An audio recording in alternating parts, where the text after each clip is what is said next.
இந்த நாளில் உங்கள் அனைவருக்கும் இயேசு கிறிஸ்துவின் நாமத்தினால் அன்பின் வாழ்த்துக்களை தெரிவித்துக் கொள்கிறேன். நாம் இப்பொழுது தெய்வ வார்த்தை கேட்டு மகிழ்வோமா? ఇంతసేపుగా ఒక ఆలోచన మాత్రం చెప్పాము. ఇప్పుడు దేవుని యొక్క వాక్యాన్ని ధ్యానించడానికి పోదాము. దేవుని వార్తయినే కడந்து పోగలం. మన దేవుని యొక్క వాక్యం నేరుగా బయలుపోతాము. వేదం తిరుపికొள்ளலாமா? వేదం తిరుపికొள்ளலாம். బైబిల్ తీసుకున్నాము. బైబిల్ எல்லாரும் வச்சிருக்கணும். బైబిల్ అందరూ తీసి పెట్టుకోవాలి. சரியா 9:30 மணிக்கு முடிச்சிருவேன். కరెక్ట్ గా 9:30కి ముగించేస్తాను. அப்ப இன்னைக்கு நம்ம என்ன பார்க்க போறோம்னா, అంటే ఈ రోజు మనం దేన్ని ధ్యానించబోతామంటే, వేదத்துல திருப்பி பார்க்கும் பொழுது బైబిల్ తిరిగి చూస్తే ரோமர் రోమ నిరూపము 10వ అధికారం 10వ అధ్యాయము 1వ వచనం 1వ వాక్యము. రోమర్ 10వ అధికారం 1వ వచనం రోమ 10:1 10:1 సహోదరులారా, ఇశ్రాయేలీయులు రక్షణ పొందవాలని నా హృదయాభిలాషయు వారి విషయమై నేను దేవునికి చేయ ప్రార్థన అయి ఉన్నది. சகோதரரே, இஸ்ரவேலர்கள் ரட்சிக்கப்பட வேண்டும் என்பதே என் இருதயத்திற்கு விருப்பமும் நான் தேவனை நோக்கி செய்யும் விண்ணப்பமுமாய் இருக்கிறது. இங்கு பவுலடிகளார் தெளிவாய் சொல்கிறார், పౌలు వివరంగా చెప్తున్నాడు, நான் தேவனை நோக்கி செய்யக்கூடிய விண்ணப்பம், నేను దేవుని చూసి చేయదగినటువంటి విన్నపము. இன்னைக்கு நம்ம தேவனை நோக்கி செய்யக்கூடிய ஒரு ஜெபம் எப்படி இருக்க வேண்டும்? ఈ రోజు మనం దేవుని చూసి చేయబడేటువంటి ప్రార్థన ఎలా ఉండాలంటే, தேவன் விரும்பக்கூடிய ஜெபம் எப்படி இருக்க வேண்டும்? దేవుడు ఇష్టపడేటువంటి ప్రార్థన ఎలా ఉండాలంటే, தேவன் ஜெபத்திற்கு பதில் கொடுக்கும்படியாக பண்ணக்கூடிய ஜெபம் எப்படி இருக்க வேண்டும்? దేవుడు సమాధానం ఇచ్చేటువంటి ప్రార్థన ఎలా ఉండాలంటే, அதுதான் நம்ம இன்னைக்கு பார்க்க போகிறோம். అదే ఈ రోజు మనం చూడబోతున్నాం. இன்னும் பல ஜெபங்களை நம்ம ஜெபிக்கிறோம். మనం చేసే ప్రార్థన మనం చేస్తూ ఉన్నాము. குடும்பத்துக்காக ஜெபிக்கிறோம், మన కుటుంబం కోసం ప్రార్థిస్తున్నాము, பிள்ளைகளுக்காக ஜெபிக்கிறோம், బిడ్డల కోసం ప్రార్థిస్తున్నాము, வேலைக்காக ஜெபிக்கிறோம், పని కోసం ప్రార్థిస్తున్నాము, பொருளாதாரத்துக்காக ஜெபிக்கிறோம், వస్త్ర అవసరాన్ని సంధించడానికి ప్రార్థిస్తున్నాము, மனம் திரும்புறதுக்காக ஜெபிக்கிறோம், ఆరోగ్యం పొందడానికి ప్రార్థిస్తున్నాము. பல காரியங்களுக்காக நம்ம ஜெபித்துக் கொண்டிருக்கிறோம். ఈ విధంగా అనేక కార్యముల కొరకు మనం ప్రార్థిస్తూ ఉన్నాము. ஆனா இந்த பவுலடிகளார் ஒரு ஜெபத்தை நமக்கு கற்றுக் கொடுக்கிறார். కానీ అపోస్తలుడైన పౌలు ఈ యొక్క వాక్యం ద్వారా మనకు ఒక ప్రార్థన నేర్పిస్తున్నాడు.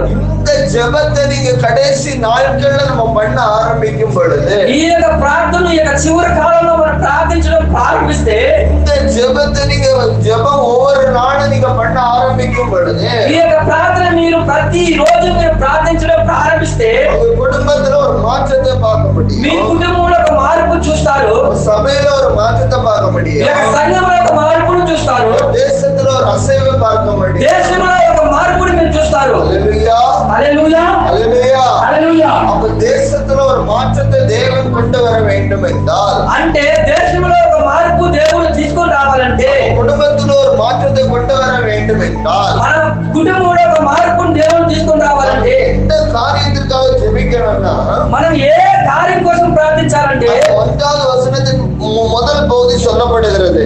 అందులో రెండవ முதல் வசனத்துல முதல் பகுதி, మొదటి వాక్యంలో మొదటి మాట చెప్పబడింది, சகோதரரே, సహోదరులారా, இஸ்ரவேலர்கள் ரட்சிக்கப்பட வேண்டும் என்பதே என் இருதயத்திற்கு விருப்பமாயிருக்கிறது. ఇశ్రాయేలు రక్షణ పొందుటే నా హృదయాభిలాషయు ఉంది. இஸ்ரவேலர்கள் ரட்சிக்கப்படணும். ఇశ్రాయేలీయులు రక్షణ పొందాలి. இஸ்ரவேலர்கள்னா யாருன்னா, ఇశ్రాయేలీయులు అంటే ఎవరంటే, தேவனை அறிந்து கொண்டவர்கள், దేవుణ్ణి తెలుసుకున్నటువంటి వారు, தேவனை ஏற்றுக்கொண்டவர்கள், దేవుణ్ణి అంగీకరించిన వారు, ஆமா, ரட்சிக்கப்பட்டவங்க, వారు రక్షణ పొందుకున్నటువంటి వారు, ஞானஸ்தானம் எடுத்தவங்க. బాప్తిసం తీసుకున్న వారు. நம்ம இன்னைக்கு எல்லாரும் எப்படி இருக்காங்க? பாவத்துக்குள்ள இருக்கிறாங்க, ఈ రోజు అందరూ ఎలా ఉన్నారంటే పాపంలో ఉన్నారు, உலகத்துக்குள்ள இருக்கிறாங்க, లోకంలో ఉన్నారు, செல்போனுக்கு அடிமையா இருக்கிறாங்க, స్మార్ట్ మొబైల్ కి బానిసగా ఉన్నారు. இப்படி ஏதோ ஒரு காரியத்துக்கு அடிமையா இருக்கிறாங்க இன்னைக்கு. ఈ విధంగా ఏదో ఒక కార్యానికి బానిసగా ఉన్నారు ఈ రోజు. ஆனா இந்த கிறிஸ்தவர்கள் கர்த்தரை விட்டு விலகி இருக்கிறனால, కానీ ఈ రోజు క్రైస్తవులు దేవుని విడిచిపెట్టి దూరంగా ఉండడం వల్ల, இஸ்ரவேல் ஜனங்களுக்காக நம்ம ஜெபிக்கணும். ఇశ్రాయేలు జనుల కోసం మనం ప్రార్థించాలి. அவ கர்த்தருடைய பிள்ளைகளுக்காக நம்ம ஜெபிக்கணும். అంటే దేవుడి బిడ్డల కోసం మనం ప్రార్థించాలి. ஒருவேளை நம்ம பிள்ளைகள் ஒருவேளை ரட்சிக்கப்பட்டு பின்மாற்றத்துக்குள்ள இருக்கலாம், ఒకవేళ మన బిడ్డలు రక్షణ పొందుకొని వెనక్కి తిరిగి వెళ్ళిపోయి ఉండొచ్చు. இல்லைன்னா நம்ம குடும்பத்தில் உள்ளவர்கள் ரட்சிக்கப்பட்டு பின்மாற்றத்துக்குள்ள இருக்கலாம். లేదంటే మన కుటుంబ సభ్యులు రక్షణ పొందుకొని వెనక్కి తిరిగి వెళ్ళిపోయి ఉండొచ్చు. இல்லைன்னா நம்ம வீட்டுல வந்து ரட்சிக்கப்பட்டு ஞானஸ்தானம் எடுத்து கூட நம்ம ஒருவேளை பின்மாற்றத்துக்குள்ள இருக்கலாம். ఒకవేళ దేవుళ్ళు రక్షణ పొందుకొని బాప్తిసం తీసుకున్న తర్వాత కూడా వెనక్కి తిరిగి వెళ్ళిపోయి పాపాలు పడిపోయి ఉండొచ్చు. ஆலயத்துக்கு வராம கூட இருக்கலாம். సంఘానికి రాకుండా కూడా ఉండొచ్చు. அதுவரைக்காக நம்ம என்ன செய்ய வேண்டுமா? ஜெபிக்க வேண்டும். అటువంటి వారి కోసం మనం ఏం చేయాలంటే ప్రార్థించాలంట. அதுதான் பவுலுடைய ஒரு விருப்பமா இருக்கிறது. అదే పౌలు యొక్క ఇష్టంగా ఉంది. அந்த விருப்பத்தை இன்னைக்கு நீங்களும் நானும் நிறைவேற்ற வேண்டும். ఆ యొక్క ఇష్టాన్ని మీరును నేను నెరవేర్చాలంట. அதுதான் ஆண்டவராய் இயேசு கிறிஸ்து இவ்வாறாக சொல்றாரு. అందుకే ప్రభువు యేసుక్రీస్తు ఈ విధంగా చెప్తున్నాడు. சிலுவை பாடுகளுக்கு முன்பாக ఆ శిలువ యొక్క వేదం ముందు ஒரு மணி நேரம் விழித்திருக்க மாட்டீங்களா என்று శిష్యుడిடத்துல கேட்கிறார். ఒక గడి అయినా మీరు మెలుగు కలిగి ప్రార్థించలేరా అని శిష్యుని చూసి అడుగుతున్నాడు. శిష్యులు జపం பண்ணல. శిష్యులు ప్రార్థించలేకున్నారు. அதனால பவுலுக்குள்ள ஒரு வேதனை. అందువల్లే పౌలు లోపల ఒక వేదన, கர்ப்ப வேதனை. ఒక గర్భ వేదన. ஐயோ அவர்கள் ஜெபிக்காதனால இயேசுவை மறுதலிச்சிட்டாங்க. అయ్యో వాళ్ళు ప్రార్థించకుండా ఉండడం వల్ల వారు యేసుక్రీస్తుని మర్చిపోయారు. அதனால நான் ஜெபிக்கணும். అయినా నేను ప్రార్థించాలి. ஜெபிக்க ஆயத்தமா இருக்கிறேன். నేను ప్రార్థించడానికి సిద్ధంగా ఉన్నాను. யாருக்காக நான் ஜெபிக்கணும்னா ఎవరి కోసం నేను ప్రార్థించాలంటే சகோதரன் ரட்சிக்கப்படணும். నా సహోదరులు రక్షణ పొందాలి. என் கூட இருக்கிறவங்க ரட்சிக்கப்படணும். మా క్రీస్తు ద్వారా నా పక్క వాళ్ళందరూ రక్షణ పొందడాలి. இயேசுவோட அற்புதத்தை பார்த்தவங்க ரட்சிக்கப்படணும். యేసుక్రీస్తు యొక్క అద్భుత కార్యాలను చూసిన వారు రక్షణ పొందాలి. கிறிஸ்துவை ஏற்றுக்கொண்டவங்க ரட்சிக்கப்படணும். యేసుక్రీస్తుని అంగీకరించిన వారు రక్షణ పొందాలి. உலகத்தோட காரியங்களுக்கு அடிமையா இருக்கிறவங்க ரட்சிக்கப்படணும். లోక కార్యాలకు బానిసలుగా ఉన్నటువంటి వారు రక్షణ పొందాలి. பாடல்களை நாவல வச்சு பாடுகிற ஜனங்கள் ரட்சிக்கப்படணும். సినిమాలు చూసేవారు సినిమా పాట నాలుగు ద్వారా పాడేవారు రక్షణ పొందాలి. சினிமா படங்கள் பார்க்கிறவங்க ரட்சிக்கப்படணும். సినిమాలు చూసేవారు రక్షణ పొందాలి. இப்படிப்பட்ட பாரம் நமக்குள்ள இருக்க வேண்டும். ఇటువంటి ఒక భారం మీలో కలిగి ఉండాలి. இந்த பாரத்தை தான் திருச்சபையில தேவன் எதிர்பார்க்கிறார். ఈ యొక్క భారాన్ని పరిశుద్ధ సంఘంలో దేవుడు ఎదురు చూస్తున్నాడు మీలో నుండి. கிறிஸ்தவங்களுக்குள்ள எதெல்லாமோ குறிச்சுள்ள பாரம் இருக்குது. ఈ రోజు ఈ క్రైస్తవులు దేని గురించినటువంటి భారం ఉంది. குடும்பத்தை குறிச்சுள்ள பாரம் இருக்குது. మీ కుటుంబం గురించినటువంటి భారం ఉంది. தனிப்பட்ட வாழ்க்கையை குறித்துள்ள பாரம் இருக்கிறது. మీ వ్యక్తిగత జీవితం గురించి బాధ ఉంది. பணத்தை குறிச்சுள்ள பாரம் இருக்கிறது. డబ్బు గురించినటువంటి బాధ ఉంది. எதிர்காலத்தை குறித்துள்ள பாரம் இருக்கிறது. మీ భవిష్యత్తు గురించినటువంటి భారం మీలో ఉంది. ஆனால் கர்த்தருடைய பாரத்தை நம்ம அறிந்து கொள்ளவில்லை. కానీ దేవుడి యొక్క భారం మీరు గ్రహించలేకున్నారు. கர்த்தருடைய சிந்தனை குறித்து நம்ம அறிந்து கொள்ளவில்லை. దేవుడి యొక్క ఆలోచన గురించిన భారం మీకు లేదు. கர்த்தரை குறிச்சுள்ள யோசனை நம்ம அறிந்து கொள்ளவில்லை. దేవుడి గురించిన ఆలోచన మీలో లేదు. தேவன் இதை குறித்து நான் பாரப்படுறேன். దేవుడు దీని గురించే బాధపడుతూ ఉన్నాడు.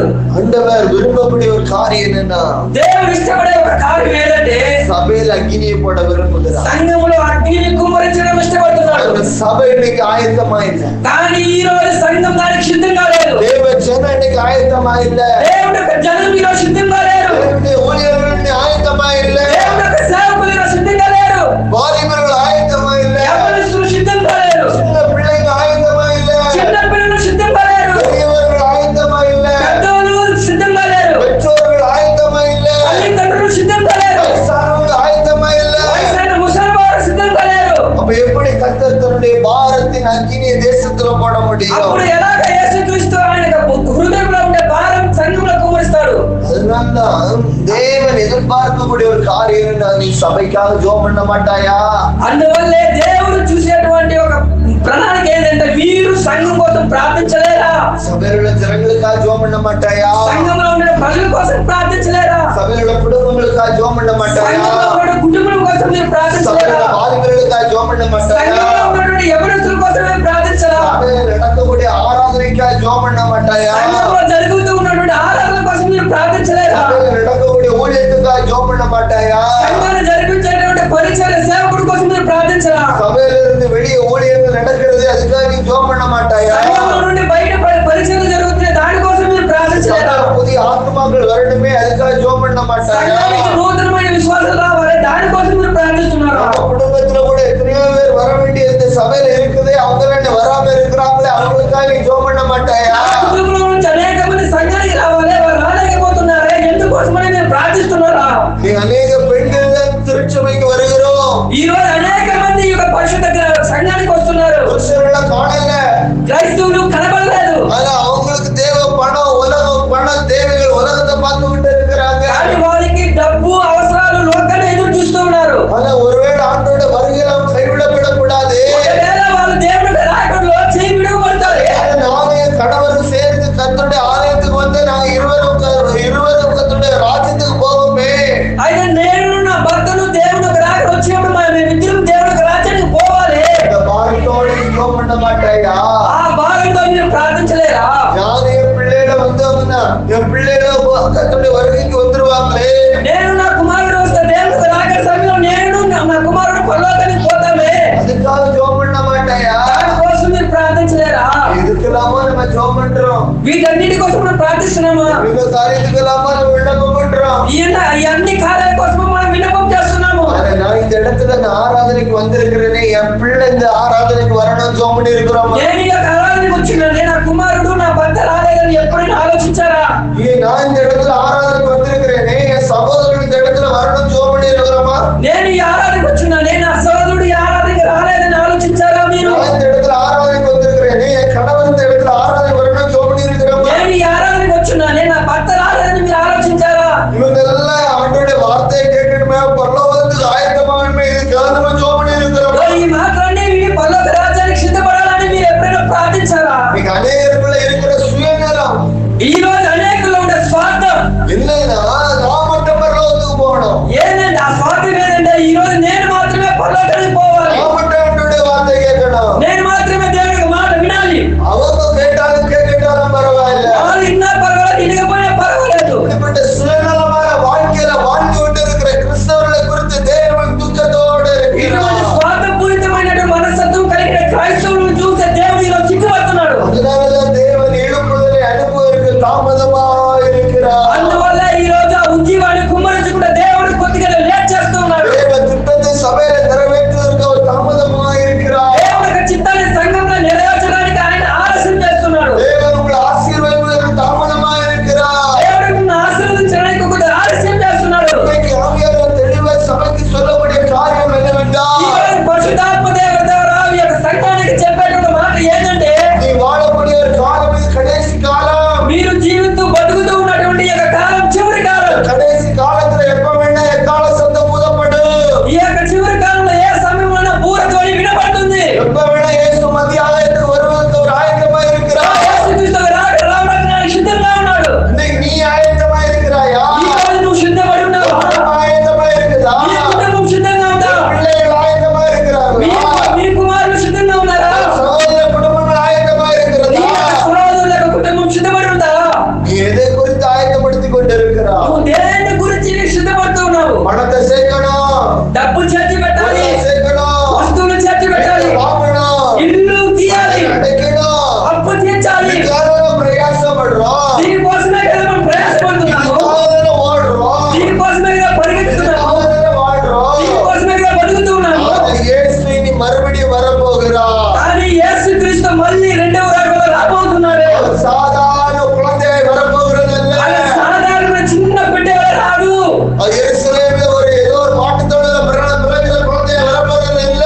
ఆయన యెరూషలేములో వచ్చేటప్పుడు గొర్రెల మందలో వచ్చేవాడు కాదు. அநேக ஜனங்கள் பார்த்து ரசித்துட்டு போகிற குழந்தையை வரப்போகிறது இல்ல. అనేక జనులు చూసి సంతోషపడే అవతారంలో రాబోయేలేదు. இயேசு கிறிஸ்து ராஜாதி ராஜாவாய் வரப்போகிறார். యేసుక్రీస్తు రాజాది రాజు రాబోతున్నాడు. கர்த்தாதி கர்த்தராய் வரப்போகிறார். దేవాది దేవుడు రాబోతున్నాడు. சிங்காசனத்தில் வீற்றிருக்கிற கர்த்தர் வரப்போகிறார். సింహాసనముపై ఆసీనుడైన రాజు రాబోతున్నాడు.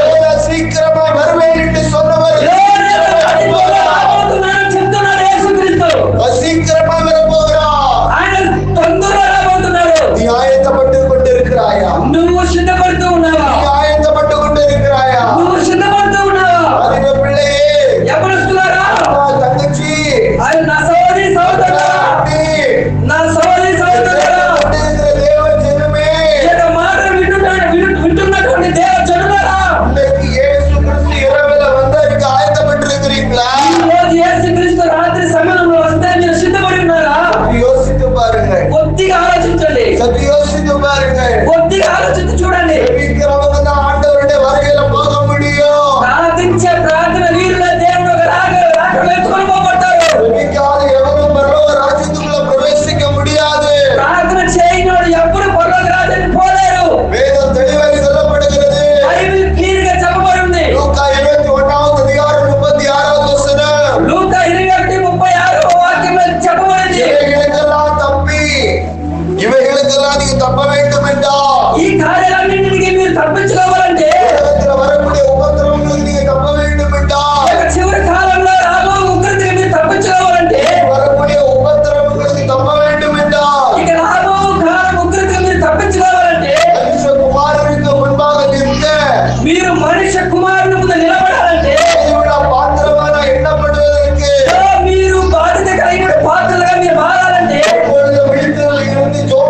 செல் பார்க்கிறோம், మెలకు కలిగి మనం మొబైల్ యూజ్ చేస్తున్నాం, விழித்திருந்து யார்கிட்டயோ போன்ல பேசுறோம், మెలకు కలిగి ఎవరితోనో మనం ఫోన్ அதை మాట్లాడుతున్నాం, விழித்திருந்து ஜெபம் பண்றோமா, కానీ మెలకు కలిగి మనం ప్రార్థిస్తున్నామా, சபைக்காக ஜெபம் பண்றோமா, సంఘం కోసం ప్రార్థిస్తున్నామా, சகாய மனவாட்டியை அவர் எடுத்துக்கொள்ள போகிறாரு, అనేటువంటి పెళ్లి కుమార్తెను ఆయన எடுத்துக்கொள்ளப்பட்டது காணப்பட போகுது. సంఘం అనేటువంటి పెళ్లి కుమార్తెను ఎత్తుకొని పోయే కాలం సమీపంలో ఉంది. அந்த எடுத்துக்கொள்ளப்படுதலுக்காக நீங்களும் நான் இன்னைக்கு ஆயத்தப்பட்டு கொண்டிருக்கிறோம். కానీ సంఘం ఎత్తుకునే విధంగా మీరును నేను సిద్ధపడి ఉన్నామా? அப்ப நம்ம ஆயத்தப்படணும், முதலாவது நம்ம ஜெபிக்க வேண்டும். అంటే మనం సిద్ధపడాలంటే మొదటగా మనం చేయాల్సిన పని ప్రార్థించాలి. పరిశుద్ధతగా జెபிக்கணும், పరిశుద్ధత కోసం ప్రార్థించాలి, విశ్వాసంగా జెபிக்கணும், విశ్వాసం కోసం ప్రార్థించాలి, నిలచిరుக்கிறதுగా జెபிக்கணும், సహోదరుల కోసం ప్రార్థించాలి, దేవుని వైరాగ్యத்துல நிற்கிறதுగా జెபிக்கணும், దేవుని యొక్క వైరాగ్యం పట్టుదలలో నిలబడేందుకు ప్రార్థించాలి, ஜெபத்துல உறுதியா இருப்பதற்கா ஜெபிக்கணும். ప్రార్థనలో కట్టుదిట్టంగా ఉండడానికి ప్రార్థించాలి. இப்படி ஒவ்வொரு நாளும் நம்ம ஜெபிக்கதான் ఈ విధంగా ఒక్కొక్క రోజు మనం పటిష్టంగా ప్రార్థించినప్పుడే இந்த பூமியில நம்ம மறுரூபப்பட்டு கொண்டே இருக்கோம். ఈ భూమిలో మనం సాదృశ్యంగా మారుతాము. இந்த பூமியில நம்ம மறுரூபப்படப்படாதான். ఈ భూమిలో మనం మళ్ళీ మన సాదృశ్యం ஆகாயத்துல எக்கால சத்தம் கேட்கப்படும் பொழுது మధ్య ఆకాశంలో మూలతాన్ని వినేటప్పుడు இயேசு கிறிஸ்து சிங்காசனத்துல வீற்றிருக்குது.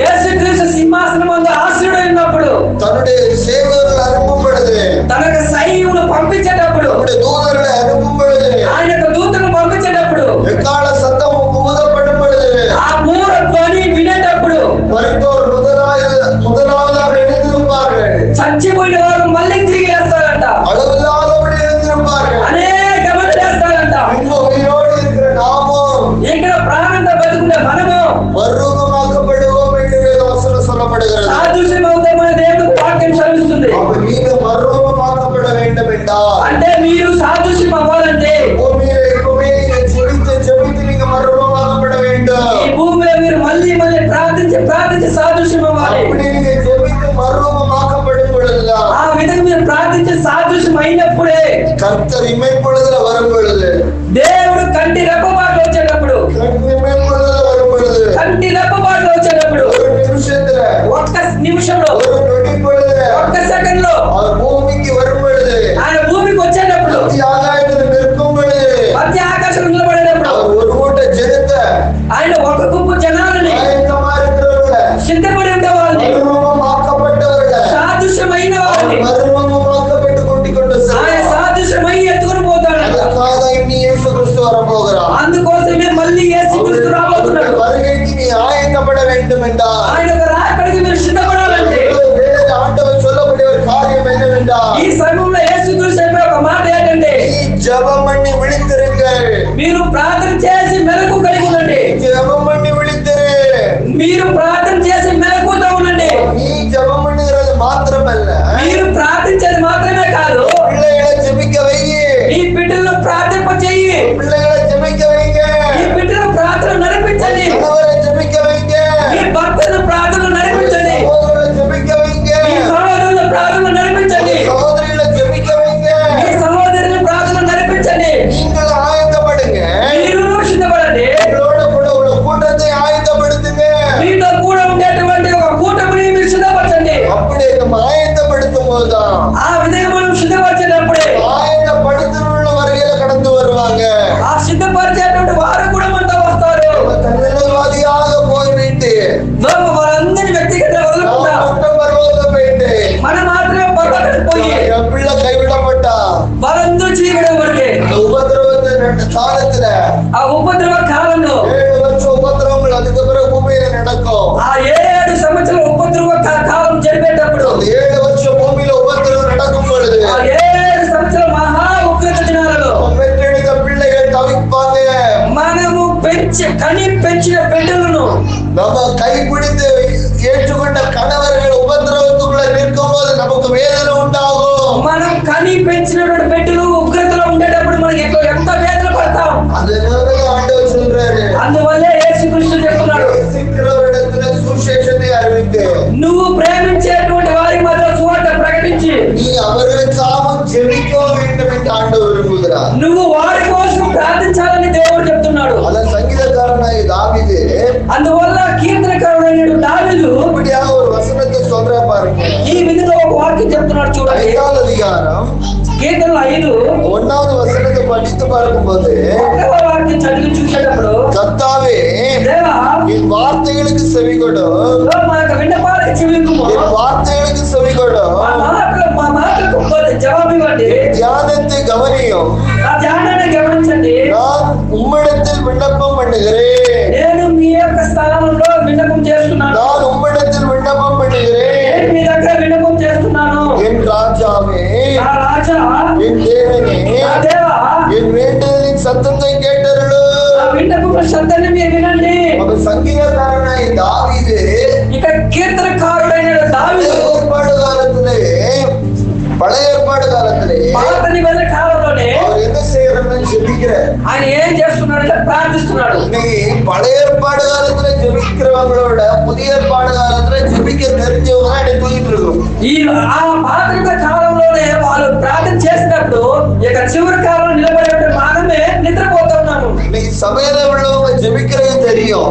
ఈ రోజు సంఘంలో నిలబడి ప్రార్థించే వాళ్ళకి బాగా తెలుసు. சபையில உள்ளவங்களுக்கு எப்படி ஜெபிக்கணும் கற்றுக் கொடுத்த பிறகும் సంఘంలో ఉండే విశ్వాసులు ఎలాగ ప్రార్థించాలని నేర్పించినాక కూడా நம்ம என்ன பண்ணுகிறதா தூங்கிட்டு இருக்கிறோம். వాళ్ళు ఏం చేస్తున్నారంటే నిద్రపోతున్నారు, ஜெபிக்க முடியல, ప్రార్థించలేకపోతున్నారు. சோர்வு, అలసట, பலவீனம், బలహీనత, பிரச்சனை, సమస్యలు, மன அழுத்தம், మన దుఃఖము, இதனால ஜெபிக்க முடியல.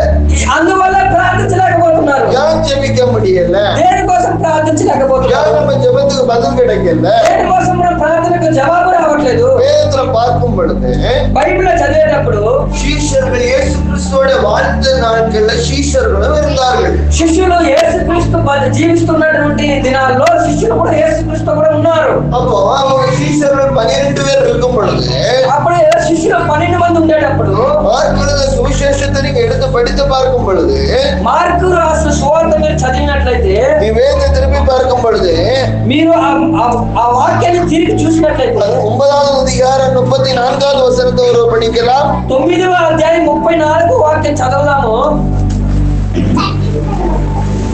ఆయన ఇంట ఉన్నప్పుడు మార్కు కూడా మీరు ఒకరితో ఒకరు దేనిని గురించి వాదించుచుంటారని వారిని అడుగుగా, பாருங்க, அங்க சொல்லப்படுகிறது என்னவென்றால், எவன் பெரியவன் என்று வழியிலே தர்க்கம் பண்ணி கொண்டிருந்தான். వాళ్ళు ఎవరు గొప్పవారని వాళ్ళు విభేదించుకుంటూ ఉన్నారంట. இங்க என்ன நடக்குதுன்னா சண்டை போடுறாங்க. ఇక్కడ ఏం జరుగుతుందంటే గొడవ జరుగుతుంది. பாக்க, కోపం, வைராக்கியம், ఉగ్రత, எரிச்சல், మంట, குற்றம் கண்டுபிடிப்பு. తప్పులు చూడడం. பாருங்க, இயேசு கிறிஸ்து வாழ்ந்த நாட்கள்ல చూడండి, యేసుక్రీస్తు జీవిస్తున్నటువంటి దినాల్లో ఆ రాజ్యத்தின் காரியத்தை பற்றி சீஷர்கள் கேக்குறாங்க. దేవుని యొక్క రాజ్యం గురించినటువంటి ఒక ఆ మాట అడుగుతున్నారు. தேவனே, உங்க வருகையில நாங்க வலது பக்கத்திலே இடது பக்கத்திலே நாங்க வீச்சிருக்கணும்னு சொல்லிட்டு ஒரு 2 பேர் கேக்குறாங்க. దేవా, మీ యొక్క రాకల్లో మీ యొక్క కుడి పక్కన మీకు ఎడమ పక్కన మేము ఆశుడమై ఉంటామని అడుగుతున్నాను. 12 பேர் இருக்கும் பொழுது 2 பேர் கேட்ட உடனே அந்த 10 பேர் வந்து இவங்ககிட்ட வாக்குவாதம் பண்ணுகிறாங்க. అంటే ఆ 12 మంది శిష్యులు ఇద్దరు ఈ విధంగా అడిగినప్పుడు మిగిలిన 10 మంది ఇంట్లో కూడా వాగ్వాదం చేసుకుంటున్నారు. கூடவே இருந்தவங்கதான், వీరందరూ கூடவே சாப்பிட்டவங்கதான், కూడనే ఉన్నవారు, కూడనే తిన్నవారు, அற்புதத்தை பார்த்தவங்கதான், అద్భుతాలను చూసిన వారు, வார்த்தையை கேட்டவங்கதான். మాటని విన్నవారే. இப்ப ఇవங்களுக்குள்ள என்ன இருக்குதுன்னா வாக்குவாதம். ఇప్పుడు వీళ్ళు ఏముందంటే వాగ్వాదం, இவங்களுக்குள்ள சண்டைகள், వీరి మధ్యలో గొడవలు, வீண் வார்த்தைகள், అనవసరమైన మాటలు, குற்றம் கண்டுபிடிப்பு, తప్పు కనిపెట్టడం, கோபம் நிறைந்த வார்த்தைகள், కోపంతో నిండినటువంటి మాటలు, வைராகியம் நிறைந்த வார்த்தைகள், అసూయతో నిండినటువంటి మాటలు, மன்னிக்கவே முடியாது என்று உள்ள காரியங்கள், క్షమించలేనటువంటి కార్యాలు, நான் தான் முன்னேற நிக்கணும்னு சொல்லிட்டு உள்ள வைராக்கியங்கள், నేనే ముందుగా నిలబడాలి అనేటువంటి ఒక గొప్ప గర్వాలు, இப்படிதான் அந்த நாட்கள்ல சீஷர்களுக்குள்ள இருந்தது. ఈ విధంగానే ఆ దినాల్లో శిష్యుల మధ్య ఉంది. அதே போலதான் தேவ ஜனங்களுக்குள்ள இந்த நாட்கள்ல అదే విధంగానే దేవుడు పేరు పెట్టబడిన దేవ జనుల మధ్య ఈ రోజు அறிந்த பிள்ளைகளுக்குள்ள దేవుడిని తెలుసుకున్నటువంటి పిల్లలు வீட்டுக்குள்ள சண்டை போடுறோம், ఇంట్లో గొడవలు వేస్తున్నాం, குடும்பத்துல சண்டை போடுறோம், కుటుంబంలో గొడవలు వేస్తున్నాం, பிள்ளைகளிடத்துல சண்டை போடுறோம், పిల్లల మధ్యలో గొడవలు వేస్తున్నాం, ஆமா வைராக்கியமா இருக்கிறோம், మనం గర్వంతో ఉన్నాం, பிடிவாதம் பிடிக்கிறோம், పట్టుదలతో ఉన్నాము, போராட்டமா இருக்கிறோம், గొడవల మధ్యలో ఉన్నాము, வேலை செய்யற இடத்துல சண்டை, పని చేసే స్థలంలోనూ గొడవలు, பக்கத்து வீட்டுல சண்டை, పక్కింటి వారితో గొడవలు, கணவன் கிட்ட சண்டை, భర్తతో గొడవలు, நம்ம வீட்டுல பெற்றோர் இடத்துல சண்டை, మన ఇంట్లో తల్లిదండ్రుల మధ్య வயசுல గొడవలు, மூத்தவங்கிட்ட சண்டை, పెద్దోళ్ళతో గొడవలు, மனைவி கணவன்கிட்ட சண்டை, கணவன் மனைவிட்ட சண்டை. భర్త భార్య యొక్క భార్య భర్త యొక్క గొడవలు. இப்படி சண்டை போட்டே வாழ்ந்து கொண்டு இருக்கிறோம். ఈ విధంగా గొడవ వేసి మనం బతుకుతూ ఉన్నాము. இதே போலதான் சீஷருடைய நாட்கள்ல குடும்பத்துல வாழ்க்கையில கூடி இருக்கும் பொழுது சண்டைகள் நடந்து கொண்டு இருக்கிறது. ఇదే విధంగా యేసుక్రీస్తు కూడా సంచరిస్తూ ఉన్నటువంటి శిష్యుల మధ్య కూడా గొడవలు. இப்படி சண்டை போட்டு கொண்டு இருக்கிற போது ఈ విధంగా గొడవ పడుతూ ఉన్నప్పుడు காலங்கள் நிறைவேறுகிறது அவங்க அறியாமல் போய்விட்டாங்க. కాలము నెరవేరబడుతూ ఉండడం వాళ్ళు గ్రహించలేకపోయారు. அவங்க எப்பவும் பிரச்சனையை தான் பார்த்துட்டு இருந்தாங்க தவிர వాళ్ళు ఎప్పుడు సమస్యలనే చూస్తూ ఉన్నారు తప్పితే இயேசு கிறிஸ்து சொன்ன வாக்குத்தத்தத்தை தான் அவங்க அறிந்து கொள்ளல. యేసుక్రీస్తు ఇచ్చినటువంటి వాగ్దానాన్ని వాళ్ళు గ్రహించలేకపోయారు. அது பலமுறை சீஷரிடத்துல சொல்வாரு, ఆయన చాలా సార్లు శిష్యుల దగ్గర చెప్తారు, எடுத்துக்கொள்ளப்பட போறேன், నేను ఎత్తుకోబడబోతున్నాను, உபத்திரவப்படுத்துவாங்க, నన్ను ఉపద్రవపరుస్తాడు, மாறினால் அடிப்பாங்க, నన్ను కొరడాతో కొడతాడు, என்னை அவமானப்படுத்துவாங்க, నన్ను అవమానపరుస్తాడు, என்னை சிலுவையில் அறைவாங்க. నన్ను సిలువలో కొట్టబడతారు. சொன்ன காரியத்தை இந்த சீஷர்களுக்கு உணர்வே இல்லாம போச்சு. ఈ కార్యాలు శిష్యులు గ్రహించలేకపోయారు. இப்ப இவங்க உலகத்தோட காரியத்தை பார்த்து கொண்டு இருக்கிறாங்க. వీళ్ళు ఈ లోకపు కార్యాలు మాత్రం చూస్తూ ఉన్నారు. இவங்க சண்டை போட்டுட்டே இருக்கிறாங்க. వీళ్ళు గొడవలు పడుతూనే ఉన్నారు. இருதயத்துல கசம் வைத்து கொண்டு இருக்கிறாங்க. హృదయంలో చేదైన స్వభావం కలిగి ఉన్నారు. எப்ப பார்த்தாலும் கசம், ఎప్పుడైనా చేదు స్వభావం, எப்ப பார்த்தாலும் முட்டை கண்டுபிடிப்பு, ఎప్పుడైనా తప్పుడు కనిపెట్టే వాళ్ళే, எப்ப பார்த்தாலும் ஒருவருக்கு ఎప్పుడు చూసినా ఉరుములే, ஒருமே இல்லாத ஒரு வாழ்க்கை, ప్రశాంతత లేని ఒక జీవితం, ஒருமே இல்லாத குடும்பம். ప్రశాంతత లేని జీవితం, கொஞ்ச நேரம் ஆனாலும் ஒருமை இல்ல. కొంచెం కూడా ప్రశాంతత లేదు. மோசையோட நாட்கள் நீங்க எடுத்து பார்க்கும் போது మీరు మోసను తిరిగి చూసినప్పుడు மோசை ஆண்டவர் கூப்பிடுறாரு. మోస చూస్తున్నాడు, குடும்பம் இருக்குது, కుటుంబం ఉంది, ஆடு மாடுகள் தான் பார்த்துட்டு இருக்கிறாரு, పశువులు గొర్రెలు ఉన్నాయి, நம்ம பிள்ளைங்க எல்லாம் இருக்கிறாங்க. అక్కడ పిల్లలందరూ ఉన్నారు. 80 వయసుல ஆண்டவர் மோசையை கூப்பிடுறாரு. ఒక 80 సంవత్సరాల మోస దేవుడు చూస్తున్నాడు. நீ அந்த ஆடெல்லாத்தையும் விட்டுட்டு நீ வாப்பான்னு கூப்பிடுறாரு. నాయనా నువ్వు ఆ గొర్రెలందరినీ వదిలిపెట్టి నువ్వు నాతో రా అన్నాడు. ஒரு 10 நிமிஷம் அரை மணி நேரத்துல பேசிட்டு வந்துடலாம்னு மோசை நினைச்சிருப்பாரு. అప్పుడు మోస అనుకున్నాడు ఒక 15 నిమిషాల దేవుడు మాట్లాడి மோசை இடத்துல ஆண்டவர் எவ்வளவு நேரம் பேசுறாருன்னா కానీ మోస దగ్గర దేవుడు ఎంతసేపు మాట్లాడారు? 40 நாள் பேசுறாரு. 40 రోజులు 40 நாளும் பொறுமையா உட்கார்ந்து இருந்தான். 40 రోజులు ఉన్నాడు. 40 நாளும் காத்திருந்தான். 40 రోజులు కనిపెట్టుకుంటున్నాడు. 40 நாளுக்கு சாப்பிடாம இருந்தான். 40 రోజులు తినకుండా ఉన్నాడు. 40 நாள் ஆண்டோட வார்த்தை கேட்டுக்கொண்டு இருந்தான். 40 రోజులు దేవుని దగ్గర మాటలు వింటూ ఉన్నాడు. அவன் தேவனோட கூட இருந்த ஒரு மனுஷன், ఆయన దేవునితో కూడా ఉన్నటువంటి ఒక మనిషి, தேவனோட வாழ்ந்து நின்ற ஒரு மனுஷன், దేవునితో కూడా జీవిస్తున్నటువంటి ఒక మనిషి, தேவனுக்கான வைராக்கியம் இருந்த ஒரு மனுஷன். దేవుని కోసం ఒక పట్టుదల కలిగిన ఒక మనిషి.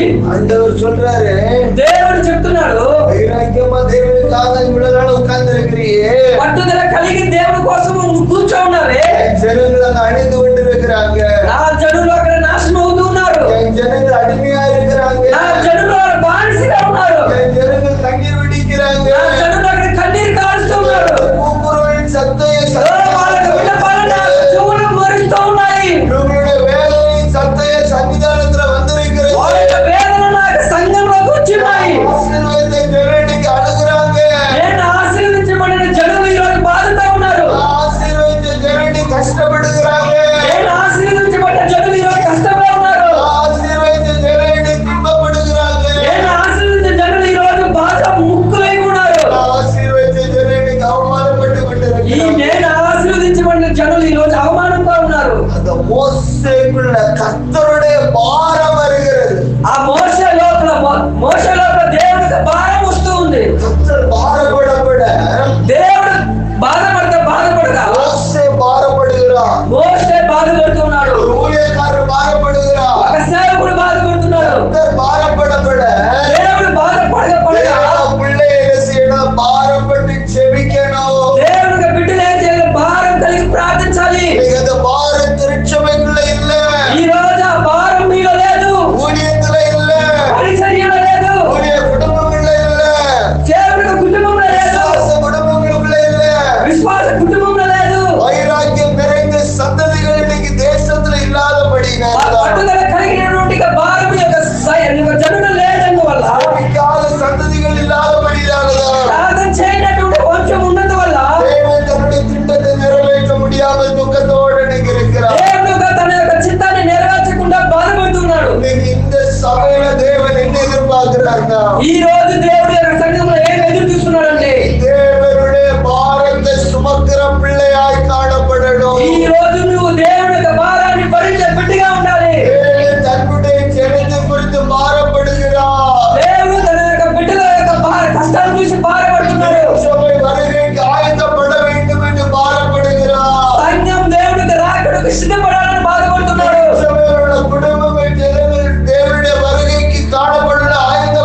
కూడా బాధపడుతున్నారు, గొడవ పడుతున్నారని దేవుడు బాధపడుతున్నాడు. இந்த பாரம் இன்னைக்கு நமக்குள்ள இல்ல. ఈ రోజు అటువంటి భారం మన లోపల లేదు. இந்த பாரம் நமக்குள்ள இல்லாதனாலதான் ఆ బాధ మనలో లేనందువల్లే ஜெபிக்க முடியல தேவனுடைய பிள்ளைங்க. ఈ రోజు మనలో ఆ ప్రార్థించలేకపోతున్నాం దేవుని బిడ్డలారా. உட்கார முடியல தேவனுடைய பிள்ளைங்க. మనం ప్రార్థనలో కూర్చోలేకపోతున్నాం ప్రజలారా. வேதத்துல நீங்க பார்க்கும்போது బైబిల్ నుంచి మనం తీసి చదివేటప్పుడు சொல்லுகிறாங்க, శిష్యులు మనం చూస్తున్నాము, நமக்காக நான் ஜீவனே கொடுப்பேன், మీకోసం ఆయన జీవాన్ని ఇస్తాడు, உம்மிடத்துலதான் நித்திய ஜீவன் உண்டு, మీ లోపల నిత్య జీవనం ఉంది, உம்மிடத்துலதான் பரிசுத்த காரியங்கள் உம்மிடத்துலதான் இருக்குது, మీ లోపల పరిశుద్ధ కార్యాలు ఉన్నాయి, உம்மிடத்துலதான் வசனம் இருக்குது, మీ లోపల వాక్యం ఉంది எல்லாம் சொந்த சீஷர்கள். అని చెప్పిన శిష్యులు இவர்களுக்குள்ள வாக்குவாதம் இருக்குது, మీ లోపల వాగ్వాదం ఉంది, இருக்குது, మంట ఉంది, ஒருவருக்கு ஒரு பகை இருக்குது. ఒకరికి మధ్య ఒకరికి పగ ఉంది. இயேசு கூட இருந்த பிறகும் இயேசு ஜெபிக்கக்கூடிய பாரம் ஜெப பாரம் சீஷருக்குள்ள இல்ல. యేసుక్రీస్తు కూడా ఉన్నటువంటి శిష్యులు కూడా యేసుక్రీస్తు కలిగిన భారం శిష్యులు లేదు. இந்த சீஷருக்குள்ள இல்லாதனாலதான் ఈ శిష్యుల లోపల లేనందువల్లే இயேசு கிறிஸ்து சிலுவைக்கு போகும் பொழுது యేసుక్రీస్తు శిలువలోకి పోయేటప్పుడు பஸ்கா பண்டிகை முடிந்த பிறகு ఆ పస్కా పండగ ముగింపు తర్వాత ஆறாவது வேளையில தனித்திருந்து ஜெபிக்க சீஷர்களோட அழைத்து கொண்டு போகிறார். ఆ గెత్సేమనే తోటలోకి ఒంటరిగా ప్రార్థించడానికి తీసుకొని పోతున్నాడు. அவர் சீஷர்களை பார்த்து சொல்கிறார், நீங்க 1 மணி நேரம் விழித்திருந்து ஜெபம் பண்ணுங்க.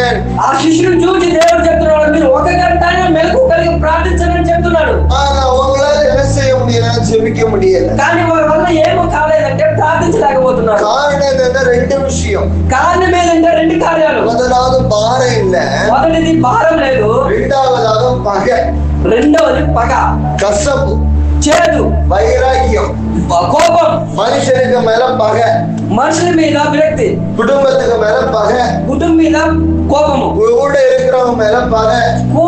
కూడా ఉండేటువంటి వారి మీద కోపము. ஒரு காலத்துல நம்ம நேசிச்சோம், இன்னைக்கு நம்ம நேசிக்காம இருக்கிறோம், அவங்க மேல பகை. ఒక కాలంలో మనం వారిని ప్రేమించాము, కానీ ఇప్పుడు వారి మీద మనకు కోపం. ஒரு காலத்துல நம்ம சிலருக்கு உயிரே கொடுத்தோம், ஆனா இன்னைக்கு அவங்கள பார்க்கும் போது எரிச்சல். ఒక కాలంలో వారి కోసం మనం ప్రాణం ఇచ్చాము, కానీ ఇప్పుడు వారి మీద మనకు ఒక మంట, இப்படிப்பட்ட ஒரு வாழ்க்கையில நம்ம வாழ்ந்து கொண்டு இருக்கிறோம். అటువంటి ఒక దినాల్లో మనం బతుకుతూ ఉన్నాము. இதே போலதான் சீஷர்கள் அந்த நாட்கள்ல இருந்த போது ఇదే విధంగా ఆ రోజు శిష్యులు ఈ విధంగా ఉన్నప్పుడు இயேசு சொல்ற, நீ 1 மணி நேரமா விழிச்சிருந்து ஜெபம் பண்ணு. దేవుడు చెప్తున్నాడు, మీరు 1 గంట మెలకు కలిగి ప్రార్థించు. அவங்களால ஜெபிக்க முடியலங்க. వారి వల్ల ప్రార్థించలేకపోయారండి. தேவ சமுத்திரம் உட்கார்ந்து அவங்க நேரமே இல்ல, தூக்கம் தான் வருது. దేవుడి యొక్క సమూహంలో వారి వల్ల కూర్చోలేకపోతున్నారు, వారికి నిద్ర వస్తుంది, ரொம்ப சரீர சோர்வுதான் இருக்குது.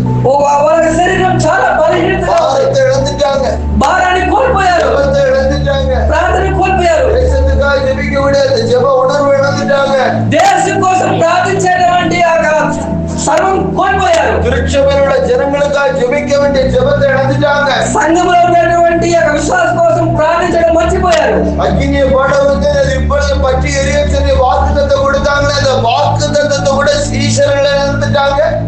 ఆ అగ్నిని కుమ్మరించ వచ్చింది కానీ అగ్ని మండకుండాట్లు అది ఆర్పేసినటువంటి మనస్తత్వం కలిగినటువంటి శిష్యులుగా ఉన్నారు.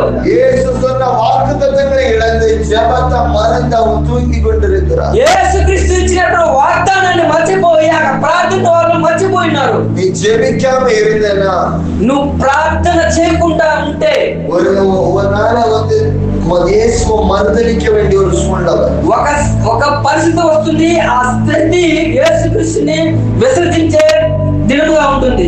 ஆண்டவர் சொல்றாரு, பேதுருவை பார்த்துட்டு 1 மணி நேரம் கூட விழித்து ஜெபம் பண்ணு. దేవుడు చూసి పేతురుని చూసి చెప్తున్నాడు, 1 గంట అయినా మెలకు కలిగి నాతో ప్రార్థించలేవా అని అడుగుతున్నాడు. ஆனா அந்த உபத்திரவத்தின் நேரத்துல பேதுரு இயேசுவை பார்த்து மறுதலிச்சான். ఆ ఉపద్రవ సమయంలో పేతురు యేసుక్రీస్తుని చూడడానికి ఇష్టపడలేదు.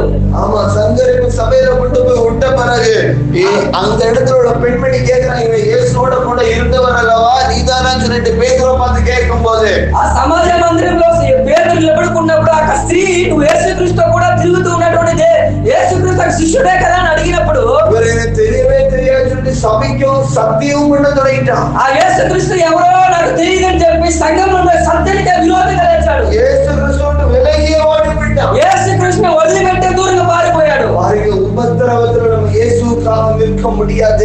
చూడండి, కష్ట కాలంలో మనం యేసుక్రీస్తు కోసం నిలబడలేని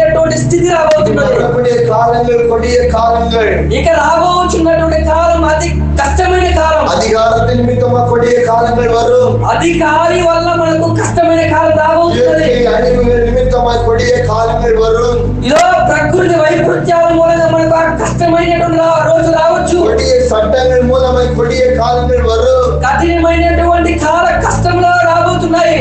அப்ப நம்ம சபையில உட்கார்ந்து நம்ம ஜெபிக்கல. అప్పుడు మనం సంఘంలో కూర్చొని నిలబడి ప్రార్థన చేయలేకపోతున్నాం. ஜெபிக்கல. నీకోసం ప్రార్థించలేదు. சபையில ஒரு ஜெப குறிப்பு வச்சு ஜெபிக்கல. సంఘంలో ప్రార్థన విన్నపాల కోసం ప్రార్థించలేదు. ஒரு ஜெப குறிப்பு வச்சு ஜெபம் பண்ணல. ఇంటి విన్నపాల గురించి ప్రార్థన చేయలేదు. அந்த உபத்திரவத்துல நீ அந்த நேரத்துல இயேசுவை மறுதலிக்க வேண்டிய சூழ்நிலை காணப்படும். ఆ కష్టకాలంలో మీరు యేసుక్రీస్తుని మరుగు చేయబడేటువంటి రోజులు రాబోతున్నాయి. அதனால ஆண்டவர் சொல்றாரு, தேவனுடைய பிள்ளையே, என் ஜனமே, நீ கேள்வி ஜெபிக்க ஆரம்பி. అందుకే యేసుక్రీస్తు మిమ్మల్ని చూసి ఆజ్ఞాపిస్తున్నాడు, నా ప్రియ కుమార్తె, నువ్వు ఈ రోజు నన్ను చూసి నువ్వు ప్రార్థించడానికి కూర్చో. நீங்க அப்போஸ்தலர் நாட்கள்ல நீங்க வேதத்தை திருப்பி பார்க்கும் பொழுது, మీరు బైబిల్ అపోస్తలుల రోజులు మీరు తిరిగి చూసినట్లయితే தேசத்துல கொடிய சட்டம் வருகிறது. దేశంలో ఒక చట్టం వచ్చింది. தேவ ஜனங்களை சிறைச்சாலையில போடுகிறாங்க. దేవుడు ప్రజలను చెరసాలలో వేస్తున్నారు. ஊழியக்காரங்களை சிறைச்சாலையில போடுகிறாங்க. సేవకుల్ని చెరసాలలో వేస్తున్నారు. புதுசா எழுப்பி வருகிற விசுவாசிகளை அடிச்சு இரத்த சாட்சியா மாற்றுகிறாங்க. కొత్తగా రక్షణ పొందుకున్నటువంటి విశ్వాసులు చెరసాలలో వేసి రక్తం వచ్చే విధంగా శిక్షిస్తున్నారు. புதிய விசுவாசி எழும்பி கர்த்தருக்காக வைராக்கியமாய் சேவாய் வரும் பொழுது அவன் கொஞ்சம் இரத்த சாட்சியாய் மாற்றி விட்டாங்க. కొత్తగా రక్షణ పొందుకున్న విశ్వాసుల్ని వాళ్ళని రక్షణలోకి నడవకుండా వాళ్ళని శిక్షిస్తున్నారు. இப்படி சபைக்கு உபத்திரவம் வருகிறது. ఈ విధంగా సంఘానికి ఒక కష్టకాలం రాబోతుంది. ஜனங்களுக்கு உபத்திரவ காலம் வருகிறது. దేవునికి బిడ్డలకు ఒక కష్టకాలం రాబోతుంది. கர்த்தருடைய பிள்ளைகளுக்கு உபத்திரவ காலம் இனி உள்ள நாட்கள்ல வரப்போகிறது. దేవుడు పేరు కట్టబడ్డాడు దేవ జనులకు ఈ యొక్క చివరి కాలంలో ఒక కష్టకాలం రాబోతుంది. ஆதி நாட்கள்ல ரோம போர்ச்சவர் மூலமா இஸ்ரவேல் ஜனங்களுக்கு உபத்திரவ காலம் வந்தது. ఆది కాలంలో రోమి యొక్క సామ్రాజ్యం మూలంగా రక్షణ పొందుకున్న దేవుడు జనులకు ఎలాంటి కష్టకాలం వచ్చిందో இந்த நாட்கள்ல தேவனுடைய பிள்ளைகளுக்கும் சபைகளுக்கும் தேசத்தின் அதிகாரத்தின் மூலமாய் சட்டங்களின் மூலமாய் உபத்திரவங்கள் ஏற்பட போகிறது. ఈ యొక్క అంత్య దినాల్లో దేశాన్ని పరిపాలించే రాజుల మూలంగానో వాళ్ళకి అధికారం మూలంగానో ఒక ప్రకృతి వైపరీత్యాల మూలంగానో ఒక కష్టకాలం రాబోతుంది. சட்டங்கள் வரும். భయంకరమైన చట్టాలు రాబోతున్నాయి. சட்டங்கள் வரும்போது தேவ ஜனங்கள் வாழ முடியாது. అటువంటి చట్టాలు వచ్చినప్పుడు దేవుడి ప్రజలు బతకడానికి ఆస్కారం లేదు. முன்பாகவே ஆண்டவர் சொல்கிறார், இப்பொழுதே ஜெபிக்க ஆரம்பி, நீ தப்பித்துக் கொள்வாய். ఆ కష్టకాలం రావడానికి ముందే దేవుడు హెచ్చరిస్తున్నారు, మీరు లేచి నిలబడి సిద్ధపడి ప్రార్థించడానికి సిద్ధంగా ఉండండి. இன்னும் உணராம இன்னும் ஜெபிக்காம நீ இருந்த அந்த உபத்திரவத்துல நீ தப்பித்துக் கொள்ள மாட்டாய். మీరు గ్రహించలేకుండా ఇంకొను ప్రార్థించుకుంటున్నట్లయితే ఆ ఉపద్రవ కాలంలో కష్టకాలంలో మీ వల్ల నిలబడలేరు. நீ யாருக்கெல்லாம் ஜெபிக்கிறாயோ அவர்களும் தப்பித்துக் கொள்வார்கள். మీరు ఎవరి కోసమైతే ప్రార్థిస్తున్నారో వారు కూడా మీరు పగబడతారు. ஆண்டவராய தேவன் దేవుడైన యేసుక్రీస్తు ஆபிரகாமிடத்துல சொல்கிறார், అబ్రహాము యొక్క దగ్గర చెప్తున్నాడు, அந்த சோதோம் குமார பட்டணத்தை நான் அழிக்க போகிறேன். నేను ఈ సొదొమ గొమొర్రా పట్టణాన్ని నిర్మూలన చేయబోతున్నాను. அப்ப தேவனுடைய பாரத்தை அறிந்து ஆபிரகாம் ஜெபிக்க ஆரம்பிக்கிறார். అప్పుడు దేవుని యొక్క హృదయపు భారాన్ని ఎరిగి అబ్రహాము ప్రార్థిస్తున్నాడు. பட்டணத்துல பாவம் பெருகி இருக்கிறது. ఇలా ఆ పట్టణంలో పాపం అనేది పెరిగిపోయి ఉంది. அது வானபரியந்தம் நீட்டி இருக்கிறது. అది ఆకాశాన్ని తాకుతూ ఉంది. தேவன் துக்கப்படுகிற பாவங்கள் அந்த இடத்துல காணப்படுகிறது. దేవుడు దుఃఖపడేటువంటి పాపం అక్కడ నింపబడి ఉంది. சோதோம் குமாரத்தின் பாவங்கள் காணப்படுகிறது. సొదొమ గొమొర్రా పట్టణం అక్కడ కనబడుతూ ఉన్నాయి. ஓரின சேர்க்கை பாவம் காணப்படுகிறது. అక్కడ పురుషులతో పాపం చేయడం చూస్తూ ఉన్నాం. ஆணோடு ஆண் பெண்ணோடு பெண் அவலட்சணமாய் நடந்து கொண்டிருந்தார்கள். స్త్రీతో కలిసి పాపం చేస్తూ ఉంటే అక్కడ జరుగుతూ ఉంది. விபச்சாரம் வேசித்தனம் பயங்கரமாய் நடந்து கொண்டிருந்தது. వ్యభిచారం వేషతనం అక్కడ బహుగా జరుగుతూ ఉంది. ஆண்டவருடைய ஜனங்கள் தூரமா போயிட்டாங்க. దేవుడికి అక్కడ ఉండేటువంటి జనులు బహు దూరంగా వెళ్ళిపోయారు పాపం చేసి. உண்மையான தேவனை மறந்து உலகத்திற்கும் ஆடம்பரத்திற்கும் ஆஸ்திக்கும் அந்தஸ்திற்கும் அழகுக்கும் அடிமையிட்டாங்க. దేవుడికి ఆ జనులకు బహు దూరంగా వెళ్ళిపోయి పాపం పోయి గర్వానికి తిండికి తాగడానికి విడిచిపెట్టే పాపానికి బానిస దూరంగా వెళ్ళిపోయారు. பாவம் தேவனுக்கு முன்பாக எட்டினது. వాళ్ళ పాపం దేవుడికి ముందుగా అంటింది. நிமித்தமா ஆபிரகாமுடைய பொழுது ஐயோ என்னுடைய பாரத்தை நான் யார்கிட்ட நான் சொல்லுவேன் சொல்லிட்டு பார்க்கும் பொழுது ஆபிரகாமை நோக்கி பார்த்து அந்த ஆபிரகாமுக்கு தன்னுடைய பாரத்தை சொல்கிறார். అందువల్ల దేవుడు అబ్రాహామును పిలిచి నీతిమంతులు ఉన్నారని తెలుసుకున్నప్పుడు అబ్రాహాము దేవుని యొక్క హృదయాన్ని ఎరిగి ఆ తలంపును ఎరిగి ఆ భారాన్ని తెలుసుకుని ఆ సొదొమ గొమొర్రా పట్టణం కోసం గడపడ నిలబడి ప్రార్థిస్తూ ఉన్నాడు. అది ఆబ్రహాముకు సొదొమ గొమొర్రా పట్టణంతో సంబంధమే లేదు. కానీ సొదొమ గొమొర్రా పట్టణానికి అబ్రాహాముకి సంబంధమే లేదు. ఆబ్రహాము సొదొమ గొమొర్రా పట్టణంలో ఇరుకల అబ్రాహాము సొదొమ గొమొర్రా పట్టణంలో నివాసం చేయలేదు. ஒரு காரியத்தை தேவன் சொன்னவுடனே கேட்டுட்டு ఒక కార్యం దేవుడు చెప్పిన వెంటనే విని அந்த காரியத்திற்காக பாரத்தோடு ஜெபிக்க ஆரம்பிக்கிறார். ఆ కార్యం కొరకు భారం కలిగి ప్రార్థన ప్రారంభించాడు. ஆண்டவரே 100 நீதிமான்கள் இருந்து அந்த పట్టణத்தை அழிக்க மாட்டீரே. దేవా 100 మంది నీతిమంతులు ఆ పట్టణంలో ఉంటే ఆ పట్టణాన్ని మీరు న్యాయం చేయరు కదా. அந்த పట్టణத்தை அழிக்க மாட்டீங்களே. 50 మంది నీతిమంతులు ఉంటే ఆ పట్టణాన్ని మీరు నిర్మూలన చేయరు కదా. 20 நீதிமான்கள் அந்த పట్టణத்தை அழிக்க மாட்டீங்களாப்பா. దేవా 20 మంది నీతిమంతులు ఆ పట్టణంలో నివాసం చేస్తే ఆ పట్టణాన్ని నిర్మూలన చేయరు కదా. 10 நீதிமான்கள் கூட அந்த పట్టణத்தை அழிக்க மாட்டீங்களே சொல்லிட்டு ஆபிரகாம் கண்ணீர் வடித்து தேவர் சமூகத்துல கதறுகிறார். దేవా 10 మంది నీతిమంతులు ఆ పట్టణంలో ఉంటే ఆ పట్టణాన్ని మీరు నాశనం చేయరు కదా అని కుమిలి ప్రార్థిస్తున్నాడు. அவனுக்கு அந்த పట్టణத்துக்கு సంబంధమే கிடையாது. అబ్రాహాముకి సొదొమ గొమొర్రా పట్టణానికి సంబంధం లేదు. அங்குள்ள ஜனங்களுக்கு ஆபிரகாமுக்கு சம்பந்தமே கிடையாது. అక్కడ ఉండే జనాలకు అబ్రాహాముకి సంబంధం లేదు. ஆமா, அந்த ஜனங்களுடைய சொந்த பந்தங்கள் அங்க கிடையாது. అక్కడ ఉండే ప్రజలు కూడా అబ్రాహాముకి సొంత బంధువులు కాదు. ஆனா அந்த இடத்துல லோத்து இந்த இடத்துல கிராமத்துல தரிச்சிருந்தான். కానీ అబ్రాహాం సోదరుని లోతు ఆ పట్టణంలో ఒక గ్రామంలో నివాసం చేస్తున్నాడు. இடத்துல ஒரு வீடு வாங்கி அந்த வீட்டுல தங்கி இருந்தான். ఆ పట్టణంలో ఒక దగ్గర స్థలం తీసుకుని ఇల్లు కట్టుకుని అక్కడ నివాసం చేస్తున్నాడు. ஆபிரகாமுக்கு என்ன துக்கம் இருந்துச்சுன்னா இந்த பட்டணம் அழிக்கப்படக்கூடாதுன்னு உள்ள துக்கம். కానీ అబ్రాహాంకి ఏ తాల్పు ఉందంటే ఆ పట్టణం నిర్మూలన చేయకూడదని ఆలోచిస్తున్నాడు. அந்த ஜனங்கள் அழிக்கப்படக்கூடாதுன்னு சொல்லிட்டு உள்ள துக்கம். ఆ ప్రజలు నిర్మూలన అవ్వకూడదని అబ్రాహాంకు ఒక ఆలోచన. அந்த ஜனங்கள் மனம் திரும்ப வேண்டும் என்று சொல்லுள்ள துக்கம். ఆ ప్రజలు మారు మనసు పొందాలని అబ్రాహాముకి ఒక దుఃఖం. அந்த పట్టణத்துல யாரும் அந்த పట్టణத்துல இருக்கிறவங்க ஜெபிக்கல. కానీ ఆ పట్టణంలో ఉన్నటువంటి ఎవరు ప్రార్థించలేదు. அந்த పట్టణத்துல உள்ளுக்கு இருக்கிறவங்க என்ன செய்யறாங்கன்னா ஜெபிக்காம பாவத்துக்குள்ள இருக்கிறாங்க. ఆ పట్టణస్తులు అందరూ పాపం చేయకుండా పాపం చేస్తున్నారు. ஆனா அந்த வெளியில இருக்கிறவங்க ஜெபிக்கிறாங்க. కానీ బయట ఉండే వాళ్ళు ప్రార్థిస్తున్నారు. அது இப்ப என்ன நடக்குது எல்லாம் கவனமா கவனிச்சுங்க. కానీ ఇక్కడ ఏం జరుగుతుందో బాగా గమనించండి. ஆபிரகாம் என்ன பண்றாரு? ஜெபம் பண்றாரு. అబ్రాహాము ఏం చేస్తున్నాడు? ప్రార్థిస్తున్నాడు. பாரத்தோட ஜெபம் பண்றாரு. భారంతో ప్రార్థిస్తున్నాడు. அந்த పట్టణத்துல சோதோம் குமார పట్టణத்துல ஒரே ஒரு குடும்பம் மட்டும் பாதுகாக்கப்பட்டுச்சு. కానీ సొదొమ గొమొర్రా పట్టణంలో ఒకే ఒక కుటుంబం మాత్రం కాపాడబడింది. அந்த லோத்தோட குடும்பம் பாதுகாக்கப்பட்டுச்சு. ఆ లోతు యొక్క కుటుంబం కాపాడబడింది. நீங்க ஜெபம் பண்ணீங்கன்னா మీరు ప్రార్థిస్తే நீங்க யார் யாருக்கா ஜெபம் பண்றீங்களோ మీరు ఎవరెవరి కోసం అయితే ప్రార్థిస్తారో அவங்க அந்த உபத்திரவத்துல பாதுகாக்கப்படுவாங்க. వారు ఆ యొక్క కఠినమైనటువంటి ఉగ్రత కాలంలో அவரோட కాపాడబడతారు. குடும்பங்கள் பாதுகாக்கப்படும். వాళ్ళ యొక్క కుటుంబాలు కాపాడబడతాయి. சந்ததி பாதுகாக்கப்படும். ఆ సంతతి కాపాడబడుతాయి. அதுக்காக ஆண்டவர் சொல்றாரு, అందుకే దేవుడు చెప్తున్నాడు, நீ ஜெபம் பண்ணுவியா?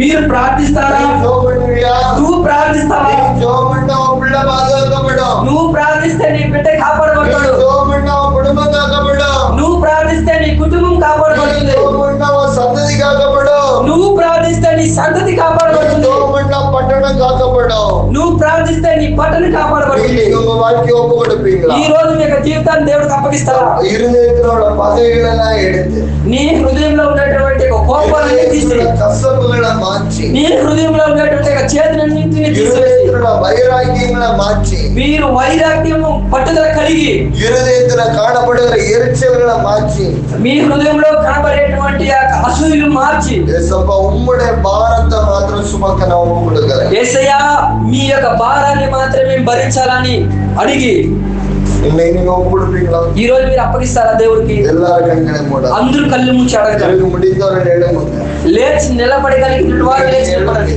தேவ சமூகத்துக்கு முன்பாக దేవుని యొక్క సమూహముకు ముందుగా முதலாவது நம்முடைய பாவங்களை அறிக்கப்படணும். మొదటిగా మన పాపాలని అప్పగించండి. நம்ம என்ன பாவம் மற்றவங்க மேல கசப்பு வச்சிருந்த காரியமா இருக்கு, మనం ఎటువంటి పాపము పెట్టుకున్నాము, ఇతరుల எரிச்சல் உள்ள காரியங்களா இருக்கலாம், అసూయ కలిగిన பகைகளா இருக்கலாம், పగ ఉండొచ్చు, மன்னிக்க முடியாத ஒரு காரியமா இருக்கலாம். క్షమించలేనటువంటి కార్యం ఏదైనా ఉండొచ్చు. இன்னைக்கு நீங்க ஆண்டவரிடத்துல நீங்க ஒப்பு கொடுத்தீங்கன்னா, ఈ రోజు మీరు దేవుని దగ్గర ఆ మాట అప్పగిస్తే, இன்றைக்கு ஆண்டவர் உங்களை ஜெப ஆவியினால் மறுபடியும் நிரப்ப போகிறார். ఈ రోజు దేవుడు మిమ్మల్ని ప్రార్థన ఆత్మతో உங்க నింపబోతున్నాడు. மேல ஒரு ஜெப அக்கினி போடப்பட போகிறது. ఈ రోజు మీ మీద ప్రార్థన అగ్ని కుమ్మరించబడుతుంది. மேல ஒரு ஜெப அபிஷேகம் ஊற்றப்பட போகிறது. ఈ రోజు మీ మీద ప్రార్థన అభిషేకం ஒரு కుమ్మరించబడుతుంది. மேல தேவனுடைய அபிஷேகம் வல்லமையா இறங்க போகிறத உணர போறீங்க. ఒకవేళ దేవునికి అభిషేకం మీ మీద కుమ్మరించబడుతుందాక இன்னைக்கு இயேசுவே என்னுடைய தவறுகளை மன்னியுங்கன்னு சொல்லி మీరు దేవుడు చూసి దేవా మా యొక్క నిందలన్నీ మీరు క్షమించండి అడిగినప్పుడు, நான் இவங்களை மன்னிக்கிறேன் ஆண்டவரேன்னு சொல்லி నేను నన్ను క్షమించండి అని అడిగినప్పుడు நீங்க இன்னைக்கு ஒப்பு கொடுத்தீங்கன்னா, మీరు దేవుని దగ్గర అప్పగిస్తే, மன்னிக்க முடியாத நம்ம மனிதர்கள் யாரா இருந்தாலும், మనకి క్షమించలేనటువంటి మనుషులు ఎవరైనాను, அவங்களே தவறு செய்திருந்தாலும், వాళ్ళే తప్పు చేసినా కూడా, அவங்களே நம்மளுக்கு விரோதமா எழுப்பி இருந்தாலும், వాళ్ళే మనకు విరోధంగా లేచి அவங்களே நம்மளை குற்றம் கண்டுபிடித்திருந்தாலும், వాళ్ళే మనలో ఏదైనా ఒక నింద కలిగినప్పుడు, மற்றவங்களுக்கு முன்பாக அவமானப்படுத்தி இருந்தாலும், ఇతరుల ముందు మనల్ని అవమానపరిచినప్పుడే కూడా, அப்படிப்பட்ட ஒரு சூழ்நிலையா இருந்தா ఇటువంటి ఒక పరిస్థితి అయితే, இன்னைக்கு நீங்க உங்க வாழ்க்கையை அர்ப்பணிப்பீங்களா? ఈ రోజు మీరు మీ జీవితాన్ని దేవునికి అప్పగిస్తారా? ஆண்டவரே, நான் இன்னைக்கு அவர்களை மன்னிக்கிறேன், దేవా నేను ఈ రోజు వాళ్ళకి క్షమిస్తున్నాను, இன்னைக்கு நான் அவர்களை மன்னிக்கிறேன், ఈ రోజు వాళ్ళకి క్షమిస్తున్నాను, இன்னைக்கு நீங்க மன்னிக்கிறேன்னு சொல்லி அர்ப்பணிக்கும் பொழுது ఈ రోజు నేను క్షమిస్తున్నానని అప్పగించినప్పుడు உங்க மேல ஒரு ஜெப ஆவி ஊற்றப்படும். ఒకవేళ మీ మధ్యలో ప్రార్థన ఆత్మ కుమ్మరించబడుతుంది, உங்க மேல ஒரு ஜெப அபிஷேகத்தை நீங்க உணர போறீங்க. మీరు ఆ ప్రార్థన ఆత్మను మీరు గ్రహించబోతున్నారు. சிலர் யாரையோ மன்னிக்க முடியாம இந்த இடத்துல இருக்கிறீங்க. కొంతమందిని క్షమించలేనటువంటి వారు మీరు మీ మధ్యలో ఉన్నారు. இன்னைக்கு கர்த்தர் சொல்கிறார், நீ மன்னி மகளே. ఈ రోజు దేవుడు చెప్తున్నాడు, నువ్వు క్షమించు కుమార్తె. இந்த வார்த்தையை கேட்டுக்கொண்டிருக்கிற தேவ பிள்ளையே, நீ அவளை மன்னிச்சு விடு. ఈ మాట వింటూ ఉన్నటువంటి దేవుడి కుమార్తె, వారిని నువ్వు క్షమించు. நான் அவளை 70 முறை அவனை மன்னிக்க சொல்லி இருக்கிறேன். నేను 70 సార్లు నేను క్షమించమని చెప్పున్నాను. நான் மரண பரியந்தம் நான் மன்னித்தேன். నేను మరణమంత వరకు నేను క్షమించున్నాను. சிலுவையில ஜீவன் விடுகிற வேளையிலே நான் மன்னித்தேன். నేను సిలువలో వేలాడబడుతూ ఉన్నప్పుడు కూడా నేను వాళ్ళని క్షమించాను. உன்னால அவர்களை மன்னிக்க முடியாதா? నీ వల్ల వాళ్ళకి క్షమించలేవా? உன்னால அவர்களை மன்னிக்க முடியாதா? నీ వల్ల వాళ్ళకి క్షమించలేవా? என் மகனே, என் மகளே, நீ அவர்களை மன்னிக்க மாட்டாயா? కుమార్తె, నా కుమారుడా, నువ్వు వాళ్ళకి క్షమించలేవా? உனக்காக நான் ரத்தம் சிந்தினேன் அல்லவா? నీ కోసమే కదా నేను రక్తాన్ని చిందించాను. ஜீவனை கொடுத்தேன் அல்லவா? నీ కోసమే కదా నేను ప్రారంభించాను. உன்னை ஆசீர்வதிக்கும்படியாக தானே உன்னை விடுவிப்பதற்காக தானே நான் வந்திருக்கிறேன். ఆశీర్వదించి నిన్ను విడుదల దయచేయడానికి కోసమే కదా నేను వచ్చినాను. இன்னைக்கு நீ அவர்களை மன்னிக்க மாட்டாயா? ఈ రోజు నువ్వు వాళ్ళని క్షమించలేవా? இன்னைக்கு நீ மன்னிக்க மாட்டாயா? ఈ దినం వాళ్ళని క్షమించలేవా? உனக்காக நான் அடிகளை வாங்கினேன். నీ కోసమే కదా నేను దెబ్బలు తిన్నాను. உனக்காக நான் சிலுவையை சுமந்தேன். నీ కోసమే కదా నేను సిలువను భరించాను. உனக்காக நான் அவர்களை மன்னிச்சேன் அல்லவா? నీ కోసం వాళ్ళని నేను క్షమించాను కదా. உனக்காக நான் அவளை மன்னிச்சேன் அல்லவா? నీ కోసం వాళ్ళని క్షమించాను కదా. நீ மன்னிக்க மாட்டாயா? కానీ నువ్వు క్షమించలేవా? நீ மன்னிக்க மாட்டாயா? నువ్వు క్షమించలేవా? இயேசு உங்களோட முகமுகமாய் பார்த்து பேசுகிறார். ఈ రోజున యేసు మీతో ముఖాముఖిగా అడుగుతున్నాడు. நீ மன்னிக்கும் பொழுதுதான், నువ్వు క్షమించేటప్పుడు మాత్రమే, இருதயத்தின் ஆழத்திலிருந்து மன்னிக்கும் பொழுதுதான், హృదయపు లోతుల నుండి మీరు క్షమించినప్పుడు మాత్రమే உனக்குள்ள ஒரு ஜெப பாரம் உண்டாகும். నీ లోపల ప్రార్థన భారం కలుగుతుంది. ஆபிரகாம் லோத்தை மன்னித்ததுனாலதான், అబ్రహాము లోతును క్షమించినందువల్లే லோத் இருந்த பட்டணத்தின் மேல ஒரு பாரம் உண்டானது. లోతు ఉండేటువంటి సుధమ కుమారుడు పట్టణం మీద ఒక భారం కలిగింది. இருவரும் வாக்குவாதம் பண்ணிட்டு போய் இருந்தாலும், ఒకవేళ వాక్కువాదం చేసినట్లయితే, லோத்து மன்னிக்காம போயிருந்தா கூட, లోతు క్షమించకుండా ఉండినట్లయితే, ஆபிரகாம் மன்னித்த ஒரே ஒரு காரணத்தினால అబ్రహాము క్షమించినటువంటి ఒకే ఒక కారణం ద్వారా அந்த பாரம் காணப்பட்டது. వాళ్ళలో ఆ భారం బయటపడింది. அந்த பாரத்தை ஆண்டவர் இன்னைக்கு முதலாவது உங்களுக்குள்ள படுக்க ఆ விரும்புகிறார். భారం దేవుడు మొదటిగా మీలో చూడాలని ஒரு చేస్తున్నాడు. ஜெப பாரத்தை உங்களுக்கு படுக்க விரும்புகிறார். ప్రార్థన భారం దేవునికి ஒரு ஜெப அபிஷேகம் உங்க மேல இறங்க போகிறது. మీద కుమ్మరించబడుతుంది. கர்த்தரிடத்துல கேளுங்க, దేవుడికి అడగండి, என்னை மன்னிச்சிருங்கப்பா, దేవాలను క్షమించండి నాయనా. நான் உங்களை மன்னிச்சிடுறேன் ஆண்டவரே, నేను వాళ్ళని క్షమించేస్తాను తండ్రి. நான் உங்களை மன்னிச்சிடுறேன் இயேசப்பா. నేను వాళ్ళని క్షమిస్తాను తండ్రి. இந்த சூழ்நிலையா இருந்தாலும் உங்களை மன்னிச்சிடுறேன் ஆண்டவரே. ఏ పరిస్థితినైనా సరే నేను వాళ్ళని క్షమిస్తాను. உங்க வீட்டு பக்கத்துல உள்ளவங்கள கூட மன்னிக்க முடியாம இருக்கலாம். మీ ఇంటి పక్కన ఉండే చేసే వాళ్ళు కూడా మీరు உங்க வேலை క్షమించలేకపోవచ్చు. செய்யற இடத்துல உள்ளவங்கள மன்னிக்க முடியாம இருக்கலாம். మీ పని స్థానంలో కూడా ఇతరులను క్షమించలేకుండా ఉండొచ్చు. யாரா இருந்தாலும் நீங்க மன்னிச்சிருங்க. ఎవరినైనా నేను క్షమించేస్తాను. ஆபிரகாம் மன்னித்த பொழுது அவருக்குள்ள ஒரு ஜெப பாரம் உண்டாயிற்று. అబ్రహాము క్షమించినంత వల్లే వారికి ఆ ప్రార్థన భారం కలిగి ఉంది. மோசேக்குள்ள அந்த பாரத்தை கொடுத்தது போல உங்களுக்குள்ள அந்த பாரத்தை கொடுக்க போகிறார். మోషేకి కలిగిన భారం ఉండడం వల్ల మీకు అటువంటి భారం దేవుడు ఇవ్వబోతున్నాడు. ஒரு ஜெப பாரத்தை கொடுக்க போகிறார். ఒక ప్రార్థన భారం ఇవ్వబోతున్నాడు. சிலர் இரவு நேரத்துல தட்டி எழுப்பி ஜெபிக்க வைக்க போகிறார். కొంతమంది దేవుడు అర్ధరాత్రి సమయంలో కూడా తట్టి లేపి ప్రార్థన చేయడానికి సిద్ధపడుతున్నాడు. அதிகாலை வேளையில தட்டி எழுப்பி ஜெபிக்க வைக்க போகிறார். రేపు జామున తట్టి లేపి ప్రార్థన చేయడానికి దేవుడు సిద్ధపడుతున్నాడు. முழுமையா மற்றவர்களை மன்னிக்கும் பொழுது మీరు పరిపూర్ణంగా ఇతరులను క్షమించేటప్పుడు ஆவியானுடைய பாரம் உங்களுக்குள்ள ஏவப்பட்டு పరిశుద్ధాత్మ దేవుని యొక్క భారం మీలో వచ్చి ప్రవేశించి அந்த பாரத்து நிமித்தமா நீங்க பல மணி நேரம் உட்கார்ந்து ஜெபிக்க போறீங்க. ఆ భారం ద్వారా మీరు అనేక గంటలు ప్రార్థించబోతున్నారు. அப்படிப்பட்ட ஒரு ஜெப அபிஷேகம் உங்க மேல இறங்க போகுது. అటువంటి ఒక ప్రార్థన అభిషేకం మీద அப்படிப்பட்ட ஒரு வல்லமை உங்க மேல இறங்க போகுது. అటువంటి ఒక మహిమ మీద எல்லாரும் கண்களை மூடி ஒரு விஷயம் தேவனுடைய முகத்தை பார்த்து అందరి కళ్ళు మూసి ఒక్కసారి என்னை ஜெப ஆவியினால நிரப்புங்க ஆண்டவரே. దేవా ప్రార్థన ద్వారా ஜெப ஆவியினால நிரப்புங்கப்பா. దేవాన్ని నింపండి, நான் நிரப்பப்படணும். నన్ను నింపండి, நான் நிரப்பப்படணும். నన్ను నింపండి. நீ நிரப்பில்லாம நான் போக மாட்டேன். మీరు నన్ను నింపేంత వరకు నేను పోను. கேளுங்க, வாயிலை திறந்து கேளுங்க. అడగండి, నోరు తెరిచి అడగండి, வாயிலை திறந்து கேளுங்க. నోరు తెరిచి అడగండి, வாயிலை திறந்து கேளுங்க. నోరు తెరిచి అడగండి. மறுதலிக்க கூடாது. நாம மறுதலிக்க கூடாது. మనం విస్మరించకూడదు. நான் ஜெபிக்கணும். మనం நான் ప్రార్థించాలి, ஜெபிக்கணும். ప్రార్థించాలి, நான் ஜெபிக்கணும். ప్రార్థించాలి, உங்களுடைய ஜெப அபிஷேகம் ప్రార్థించాలి. உங்களை தாங்காண்டவரே. ప్రార్థన అభిషేకం பட்டணத்துக்காக ஜெபிக்கணும். పట్టణ కోసం ప్రార్థించాలి, நகரத்துக்காக ஜெபிக்கணும். స్థలం కోసం ప్రార్థించాలి, சபைக்காக ஜெபிக்கணும். సమాజం కోసం ప్రార్థించాలి, ஊழியர்களுக்காக ஜெபிக்கணும். సేవకుల కోసం ప్రార్థించాలి. அப்படிப்பட்ட ஜெப அபிஷேகம் అటువంటి ఒక ప్రార్థన குடும்பத்துக்காக ஜெபிக்கக்கூடிய ஒரு ஜெப அபிஷேகம் అటువంటి ఒక ప్రార్థన అభిషేకం உங்களை தாங்கன்னு சொல்லி கேட்கும் போது మాకు ఇవ్వండి అని అడిగినప్పుడు கர்த்தர் உங்களை மேல் நிரப்பி கொண்டிருக்கிறார். దేవుడు ఇప్పుడే మిమ్మల్ని నింపుతున్నాడు. இன்னும் சிலருக்குள்ள அந்த கசப்பு இருக்குது. ఇంకను కొంతమందిలో ఒక చేదు అనుభవం ఉంది. மன்னிக்க முடியாத இந்த கசப்பை எடுத்து போடுங்க ஆவியானவர் சொல்றேன். క్షమించలేనటువంటి ఒక మనస్తత్వాన్ని దేవుడు తీసివేయమని చెప్తున్నాడు. நீ ஆசீர்வாதத்துக்காக வந்திருக்கிற மகளே, నువ్వు ఆశీర్వదించబడడానికే వచ్చావు நீ కుమార్తె. ஆசீர்வதிக்கப்படுறது நீ மன்னிச்சாகணும். నువ్వు ఆశీర్వదించబడాలంటే ఖచ్చితంగా నువ్వు క్షమించి తీరాలి. சிலர் வியாதியோட இருக்கிறீங்க. కొంతమంది వ్యాధితో ఉన్నారు. ஆவியானவர் சொல்கிறார், ఆ దేవుడు చెప్తున్నాడు, உன் வியாதியை மாற்ற விரும்புகிறேன். నీ వ్యాధులను మార్చడానికి ఇష్టపడుతున్నావు. அவங்க மேல உள்ள கசப்பை எடுத்து போடு. నీలో ఉండేటువంటి చేతి తీసివేయి. அந்த பலவீனத்தை நான் எடுத்து போட விரும்புகிறேன். ఆ బలహీనతను తీసివేయడానికి నేను அவங்க ఇష్టపడుతున్నాను. மேல உள்ள கசப்பை எடுத்து போடு. మొదటగా నీలో ఉండే ఆ చేతి அவங்க மேல తీసివేయి. உள்ள கசப்பை எடுத்து போடு. నీలో ఉండే చేతి తీసివేయి. ஆவியானவர் சொல்கிறா, దేవుడు చెప్తున్నాడు, நீ ஒப்புவிடு. నువ్వు అప్పగించు, ஒப்புவிடு. అప్పగించు, ஒப்புவிடு. అప్పగించు, ஒப்புவிடு. అప్పగించు, ஒப்புவிடு. అప్పగించు. கர்த்தருடைய வல்லமை இறங்கி வருது. దేవుడు మహిమ கர்த்தருடைய வல்லமை இறங்கி வருது. దేవుడు మహిమ கர்த்தருடைய వస్తుంది. வல்லமை இறங்கி வருது. దేవుడు మహిమ వస్తుంది. கர்த்தருடைய வல்லமை இறங்கி வருது. దేవుడు మహిమ వస్తుంది. இயேசுவின் நாமத்தினாலே యేసు నామములో இந்த நாள்ல சில பலவீனங்கள் மாறுகிறது. ఈ యొక్క స్థలంలో కొన్ని బలహీనతలు మారబడతాయి. கட்டுகள் அறுக்கப்படுகிறது. అన్ని కట్టులు கட்டுகள் తప్పబడిపోతాయి. అన్ని அறுக்கப்படுகிறது. కట్టులు తప్పబడిపోతాయి. பலவீனத்தின் ஆவி விலகுகிறது. బలహీన బాధలు వెళ్ళిపో. நாமத்தினாலே యేసు నామములో பொல்லாத ఆవియే భయంకరమైన దురాత్మ బయటపో, விலகி போ. బయటపో, விலகி போ. బయటపో. இயேசுவின் நாமத்தினாலே యేసు నామములో పో బయట. அற்புதங்கள் நடக்கிறது. అద్భుతాలు జరుగుతున్నాయి. உண்டாகிறது. అలా స్వస్థత కలుగుతుంది. உண்டாகிறது. సుఖం స్వస్థత உண்டாகிறது. స్వస్థత కలుగుతుంది. காத்து வந்திருக்கிற தேவ பிள்ளையே, కొంతమందిని చూస్తున్న దేవుడు விடுவிக்கிறா. దేవుడు నిన్ను విడుదలస్తున్నాడు. விடுவிக்கிறா. దేవునికి ஐயோ, நான் స్వాతంత్రం ஜெபிக்கிற பிள்ளை தானே. ఇలా ప్రార్థించే వీరుగా ஆனாலும் என் பிள்ளை மாற்றம் இல்லையே. నాలో మార్పు లేదు. ஐயோ, நான் மாத்திரை சாப்பிட்டுட்டு இருக்கிறேன்னு சொல்லி வருத்தத்தோட இருக்கிறேயா. ఆ మాత్రలు నేను ఉపయోగిస్తున్నాను కానీ నాలో ఏం మార్పు లేదే.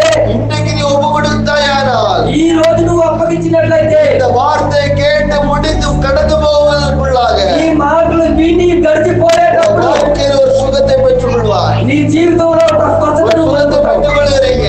నువ్వు చూస్తున్నావు கர்த்தருடைய சுகமளிக்கிற அபிஷேகம் இறங்கி வந்திருக்கிறது. దేవుడు స్వస్థత అనుగ్రహించే ఆరోగ్యం వస్తుంది. சில முட்டு பகுதியில் உள்ள பிரச்சனைகளை கர்த்தர் மாற்றுகிறார். కొంతమందికి మోకాల దగ్గర ఉంటే సమస్య మారుస్తున్నాడు. முட்டு பகுதியில் உள்ள பலவீனங்கள் மாறுகிறது. మోకాల దగ్గర బలహీనతలు మారుతున్నాయి. இயேசுவின் நாமத்தினாலே యేసు నామములో முழங்கால் படிட்டு ஜெபிக்க முடியல வருத்தத்தோட இருந்தாயல்லவா మోకరికి ప్రార్థన చేయకుండా దిగులుగా ఉన్నావా கர்த்தருடைய முழங்காலுள்ள பலவீனத்தை மாற்றுகிறார் ఇప్పుడే యేసుక్రీస్తు మోకాళ్ళ బలహీనతను తీసివేస్తున్నాడు விடுதலை విడుదల விடுதலை విడుదల విడుదల విడుదల పొందుకో இயேசுவின் நாமத்தினாலே యేసు నామములో పొందుకో పొందుకో విడుదల சில கட்டிகள் மறைகிறது కట్టులు తెగబడుతున్నాయి பார்வையில தெளிவில்லாதவங்க இருக்கிறீங்க కంటి చూపు సరిగ్గా లేని వారు இயேசுவின் நாமத்தினால் கண் பார்வை தெளிவடைகிறது యేసు నామములో కంటి చూపు తెగబడుతుంది நாமத்தினால் கண் பார்வை தெளிவடைகிறது యేసు నామములో కంటి చూపు சோதிச்சு பாரு சோதிச்சு பாரு సాధించి చూడు இயேசுவின் நாமத்தினாலே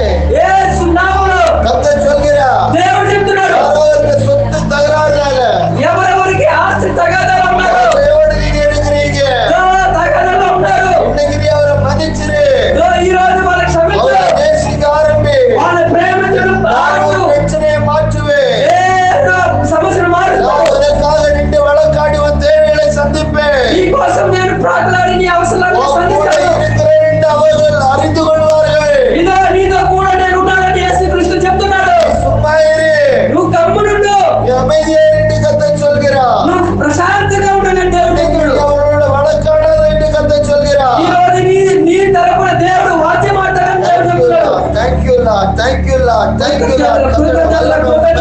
கொண்டிருக்கிறது దేవుడి మహిమ దిగి వస్తుంది உங்க மேல இறங்கி దేవుడి கொண்டிருக்கிறது అభిషేకం మీ మీద దిగి వస్తుంది உங்க மேல இறங்கி దేవుడి கொண்டிருக்கிறது మహిమ మీ మీద దిగి వస్తుంది கொண்டு கொண்டிருக்கிறது దేవుడు అనేక తాగుతూ ఉన్నాడు பிசாசின் போராட்டங்கள் குடும்பத்திலிருந்து மாறுது సాతాను యొక్క పోరాటాలు నీ కుటుంబంలో బయటపడుతున్నాయి ஆவின் கிரியை அழிக்கப்படுகிறது ఆ దురాత్మ క్రియలు మీ కుటుంబంలో బయటపడుతున్నాయి యేసు నామములో యేసు నామములో குடும்பத்தில பிரிவினைகள் நீங்கிறது కుటుంబంలో ఉండే విభజించే ఆత్మ దూరపోతుంది ஒருமனம் உண்டாகிறது ఏకీభవించే కార్యం జరుగుతుంది ఏకీభవించే ప్రార్థన ఉంది சமாதானம் உண்டாகிறது సమాధానం కొడుకుగా ఉంటావు ஒவ்வொருவரை தொட்டு கொண்டிருக்கிறார் ఒక్కొక్కరిని దేవుడు తాకుతూ ఉన్నాడు வீட்டுக்கு போகும்போது ஒரு அற்புதத்தை பார்ப்பீங்க మీరు ఇక్కడ ఇంటికి పోయేటప్పుడు మీరు ఒక అద్భుతం చూస్తారు போகும்போது ஒரு அற்புதத்தை మీరు ఇంటికి పోయేటప్పుడు ఒక అద్భుతం చూస్తారు இயேசுவின் நாமத்தினாலே యేసు నామములో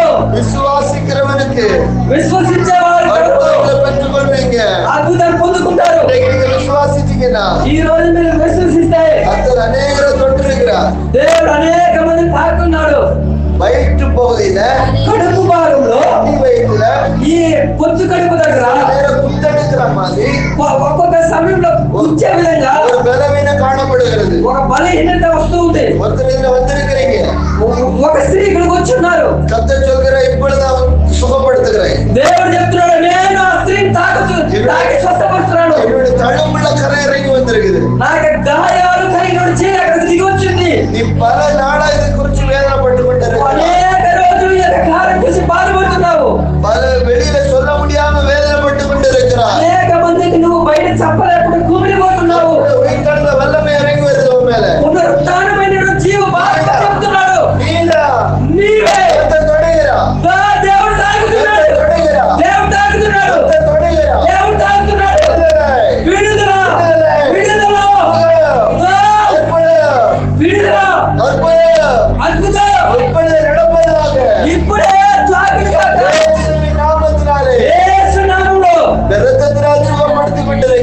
ఆ రక్తంతో స్వస్థపరుస్తున్నారు మీ బిడ్డని తాకి స్వస్థపరిచినందుకు స్తోత్రం అద్భుతం చేసినందుకు స్తోత్రం சாட்சி சொல்கிற பிள்ளைகளை கத்தர் எழுப்புங்க వాళ్ళ యొక్క జీవితంలో సాక్షి చెప్పే బిడ్డలు లేపండి பொறுமையை தாழ்த்து நாங்கள் ஜெபிக்கிறோம் ఒక్కొక్కరిని తగ్గించి మీ చేతిలో అప్పగిస్తున్నాం ஜெபங்களை ஏற்றுக்கொள்ள நல்ல பிதாவே మా ప్రార్థనలు అంగీకరించండి మంచి తండ్రి ஆமென்